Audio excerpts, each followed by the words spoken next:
लोकसभा में सरकारी विधायी कार्यों और अन्य कार्यों पर चर्चा करने के लिए समय का आवंटन किए जाने का कार्य मंत्रणा समिति करती है।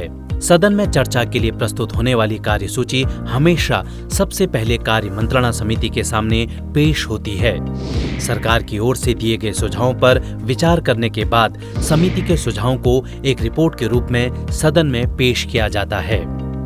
सदन में इस रिपोर्ट को संसदीय कार्य मंत्री या फिर समिति का कोई एक सदस्य पेश करता है। सदन की सहमति के बाद सदन में चर्चा के लिए समय दिया जाता है। इस बात का उल्लेख बुलेटिन भाग 2 में किया जाता है। सदन में तय किया गया समय लोकसभा अध्यक्ष और सदन की सहमति के बाद बढ़ाया जा सकता है।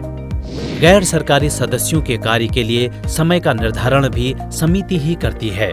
सदन में चर्चा के लिए सुनिश्चित समय को विनियमित करने के लिए सदस्यों को उनकी पार्टी की लोकसभा में संख्या को आधार बनाया जाता है। किसी भी चर्चा में शामिल होने के लिए सदस्य लोकसभा अध्यक्ष को 3 माध्यमों से अपनी इच्छा से अवगत करवा सकते हैं। पहला माध्यम पार्टी के जरिए अपनी बात लोकसभा अध्यक्ष तक पहुंचाना होता है। दूसरा, सदस्य खुद सीधे लोकसभा अध्यक्ष को पत्र लिखकर सूचित कर सकते हैं। इसके अलावा सदस्य सदन में अपनी सीट से खड़े होकर लोकसभा अध्यक्ष का ध्यान अपनी ओर आकर्षित करते हैं। वक्ताओं की सूची तैयार करने के लिए सदस्यों को 4 श्रेणियों में विभाजित किया जाता है। पहली, प्रमुख समूह जिसके सदस्यों की संख्या 15 से अधिक होती है। मध्यम समूह जिसके सदस्यों की संख्या 5 से 14 के बीच होती है।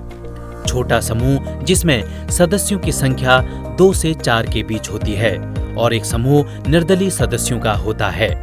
इसके साथ ही इन चर्चाओं में कोई सदस्य कब बोलेगा और कितनी देर बोलेगा यह फैसला लोकसभा अध्यक्ष का होता है।